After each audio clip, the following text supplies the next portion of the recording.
आज हम बात करेंगे पोस्ट हर्पेटिक न्यूरैल्जिया के एक खास ट्रीटमेंट के बारे में जिसका नाम है क्रायो एब्लेशन।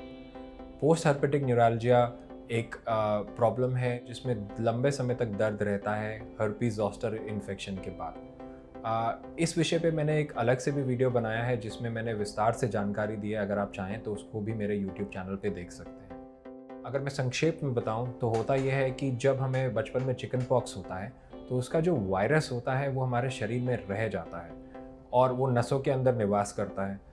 जब किसी भी वजह से हमारी इम्यूनिटी कम होती है तो इस वायरस को फिर से एक बार उठने का मौका मिल जाता है। ये नसों को डैमेज करता है और जिस नस को डैमेज करता है वो जहाँ जहाँ पे जाती है वहाँ वहाँ पे रैश आता है। और जब ये हीलिंग होती है तो रैश तो चले जाता है, लेकिन जो नसों का डैमेज है उसकी वजह से उस जगह पे दर्द बहुत ज़्यादा सेंसिटिविटी रह जाती है। कई लोगों को तो सिर्फ कपड़े पहनने के लिए भी बहुत तकलीफ़ होती है, क्योंकि जब कपड़ा उस एरिया को छूता है तो उससे बहुत ज़्यादा दर्द महसूस होता है।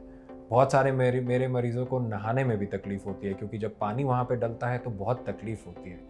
और अगर ऐसा दर्द एक लंबे समय तक रह जाए तो आप समझ सकते हैं कि ये कितनी बड़ी परेशानी है।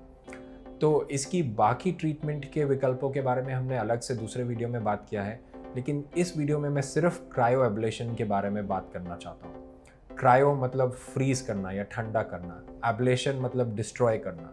तो इस प्रोसीजर में हम सुइयों के द्वारा जो नसें इन्वॉल्व है, जहाँ पे डैमेज हुआ है, उनके ऊपर काम करते हैं। हम उन नसों को -80 डिग्रीज तक फ्रीज कर देते हैं। उसकी वजह से इनके जो काम करने की क्षमता है उसमें कमी आती है, और जब ये कमी आती है तो उसकी वजह से दर्द का निवारण हो जाता है या उसमें बहुत ज़्यादा कमी आ जाती है। दर्द जब कम होता है तो उसके साथ ही साथ उस एरिया की सेंसिटिविटी भी कम हो जाती है, और ये एक बहुत ही लाभदायक विकल्प है जिसे हम एक डे केयर प्रोसीजर की तरह करते हैं। इस प्रोसीजर में कोई भी कट्स या इंसिजन्स नहीं इन्वॉल्व होते हैं, और अल्ट्रासाउंड और एक्सरे की मदद से सुइयों को खास जगहों में इन नसों के पास में पहुंचाया जाता है, और फिर एक खास क्रायो एब्लेशन मशीन से नसों को फ्रीज किया जाता है। और ये नसें डिस्ट्रॉय नहीं होती हैं क्योंकि हम टेम्परेचर को कंट्रोल करके रखते हैं, लेकिन उनके काम करने की क्षमता में कमी आ जाती है।